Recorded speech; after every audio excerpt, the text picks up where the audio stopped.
Bueno, yo llego al Ecuador en esta circunstancia o en la oportunidad porque fuimos convocados en nuestra condición de observadores del juicio a Rafael Correa, que se lleva en la Corte Nacional de Justicia en Ecuador. Y yo vengo como asesor del diputado Hugo Gutiérrez, que también tiene esa calidad, y como presidente de la Corporación Solidaridad Latinoamericana, que tiene personalidad jurídica en Chile. Y nos tocaba el día de hoy presenciar la audiencia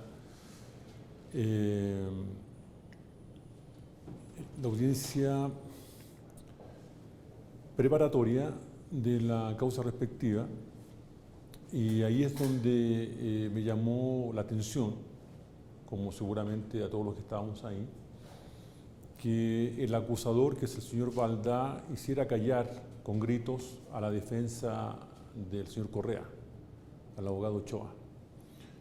Y me llamó la atención porque daba a entender que el dueño de esa corte o de esa audiencia era él. Me refiero yo al señor Valdá. Eso me llamó la atención de forma poderosa. Que la juez, la señora Camacho, no le llamara la atención o no lo expulsara de la sala, considerando que ella también lo había planteado como una regla previa y expresa respecto de cualquier persona que, entre comillas, alterara u ofendiera a alguna persona entre la audiencia. ¿Cómo llamaría usted a eso? Ahí se dio cuenta, o se da cuenta de una gran parcialidad que podría, creo yo, llevarnos a pensar que había un acuerdo previo entre el acusador, la juez, la fiscalía.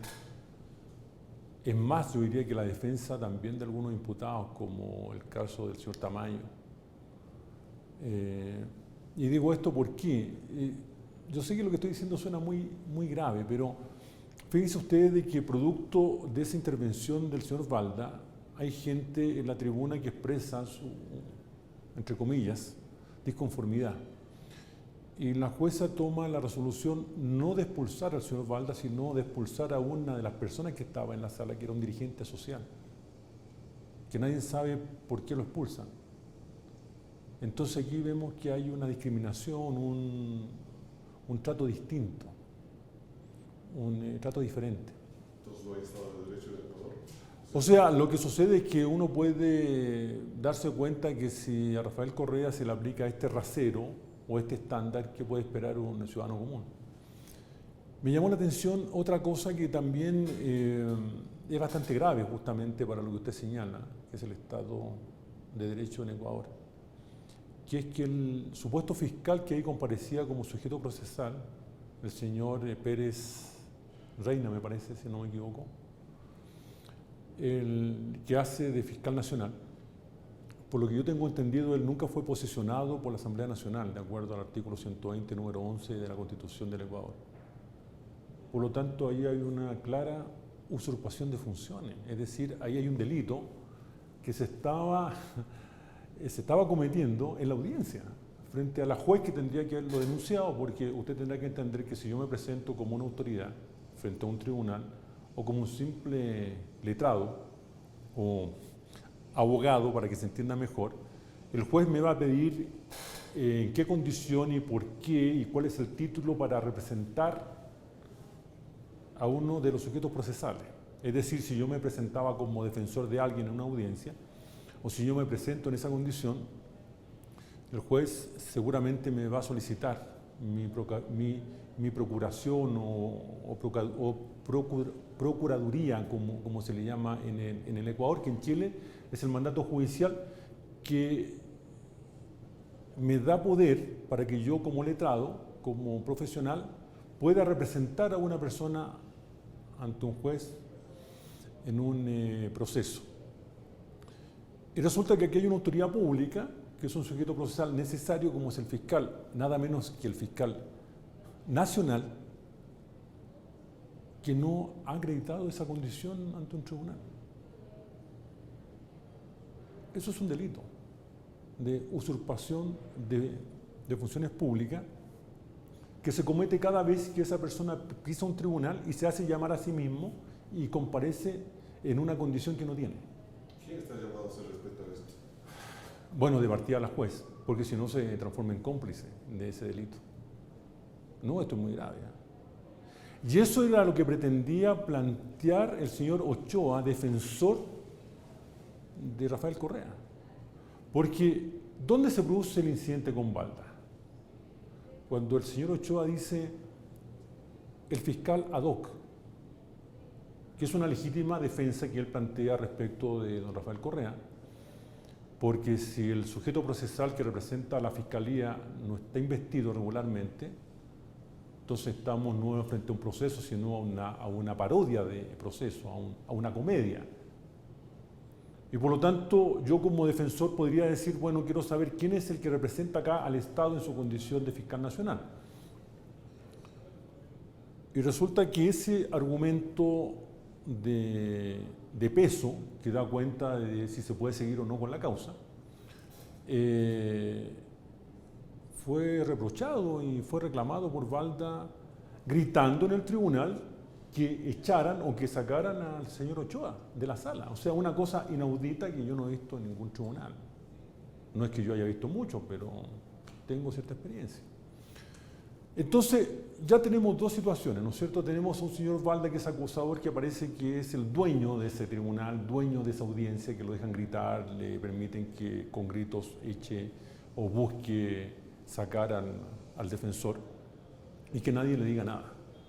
En segundo lugar, tenemos un fiscal nacional que no lo es, o una persona que dice que es fiscal pero que no lo es.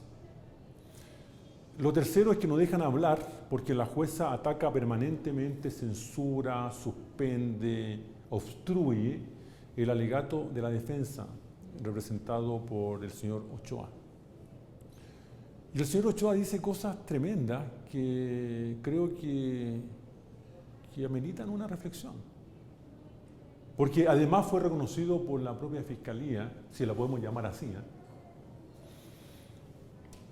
y por la defensa de la acusación del señor Balda, en el sentido que se cambiaron las fojas o la numeración de las piezas del expediente. Creo que hoy día lo hicieron. Por lo tanto, usted tendrá que entender que si yo soy defensa, ¿cómo yo me refiero a piezas cuya numeración no conozco? O sea, todo lo que yo pueda decir y me refiero al expediente y nombro la foja número 20, no sé, o la pieza número 30, y resulta que me la cambiaron y ahora no es 30, es la 52. O sea, es una forma tramposa, es una forma, yo diría que desleal, de enfrentar un juicio por parte de la Fiscalía. Porque quiere decir que está jugando con un montón de goles, como diría la gente que le gusta el fútbol, antes que yo entre a la cancha, si soy su contraparte. ¿No es cierto? Es como que yo entrara a la cancha a jugar un partido y me encuentro que al otro lado hay 22 jugadores y yo tengo uno, y que tengo 5 goles en contra y yo todavía no comienzo a jugar. Ese es el diagnóstico. ¿Cuál es la cura? Tengo más cosas que decir si me da algunos segundos. Otra cosa que se señala ahí y que apareció patente porque lo planteó la misma defensa de la acusación como la Fiscalía, es que se ingresaron algunos escritos en donde se hace un ofrecimiento previo a algunos, entre comillas, delatores, en dos sentidos. Uno, en el que se les ofrece un procedimiento abreviado, en donde reconocen la culpa, pero se le rebaja la pena, en circunstancias que ya se le habría ofrecido otro beneficio, que es la delación compensada. Es decir, tenemos a personas a las cuales se les ofrece un beneficio para declarar en contra de alguien sin tener las pruebas necesarias que sustenten esas declaraciones. Y esos escritos se ingresaron hoy día a las 8:30 y otro creo que se hizo a las 9:50, o sea, estamos hablando 10 minutos antes de la audiencia, lo que no era conocido por la defensa del señor Correa. O sea, es la sorpresa procesal, es cuando yo le digo vamos a jugar fútbol y llegamos a la cancha y usted me dice no, ahora jugamos básquetbol. y el árbitro es de básquetbol y la gente de básquetbol y usted dice, pero ¿cómo si a mí me invitaron a jugar fútbol? O sea, es un proceso tramposo. Y la presencia de estos, entre comillas, observadores internacionales, yo creo que lo que configura un acuerdo, esto es muy grave lo que yo voy a decir, pero es lo que yo percibí en la audiencia, un acuerdo entre la jueza, entre la fiscalía, entre la defensa de la acusación, me refiero al abogado del señor Balda, algunos abogados de aquellos acusados que están siendo, entre comillas, beneficiados, ya para que se suspendiera esta audiencia a pretexto de que supuestamente se reconocía la falta que tenía la fiscalía de haber enumerado mal las piezas, a lo cual se le debe agregar otra circunstancia muy grave y que denuncia también el abogado Ochoa que representa a don Rafael Correa, que es que faltaban más de 500 piezas en el proceso. O sea, es un proceso falso, incompleto, que no es íntegro. Lo que da cuenta que estamos frente a estos goles que yo digo que son de camarín, ¿no es cierto? En donde usted entra a jugar a la cancha y en el minuto 0, por decirlo, usted se encuentra que el otro lado tiene 25 jugadores y usted tiene 2 y 5 goles en contra porque ve el marcador y dice, no, tiene 5 goles en contra y tiene que partir jugando así. Y lo otro que también me motiva a hacer una observación algo crítica de esto es que la juez pudo haberse hecho cargo de estas situaciones toda vez de que ella había iniciado la audiencia. La había, entre comillas, instalado. Y simplemente por una decisión que nadie le explica a partir de este reproche que ella le pudo haberle planteado antes a la fiscalía, bueno, llegamos a que esto se suspende para 5 o 6 días más, justamente cuando algunos de los observadores no van a estar acá en el Ecuador. Pero más allá de eso, yo creo que la gente podrá darse cuenta, a partir de lo que yo estoy planteando, de que este proceso huele mal, huele a persecución política. Y eso ha llevado a que el Ecuador pierda prestigio internacionalmente, porque ustedes deben de saber que la supuesta orden internacional de captura que dio esta misma jueza Camacho para que se cumpliera en el extranjero fue suspendida por Interpol. Es decir, al Ecuador ya no le creen, lamentablemente, porque Ecuador es un país serio, tiene una linda constitución que es la del 2008. Entonces, yo creo que con lo que yo he planteado debiera llamarse una reflexión, en el sentido de que si esto le pasa a Rafael Correa, ¿qué le queda para un simple ciudadano?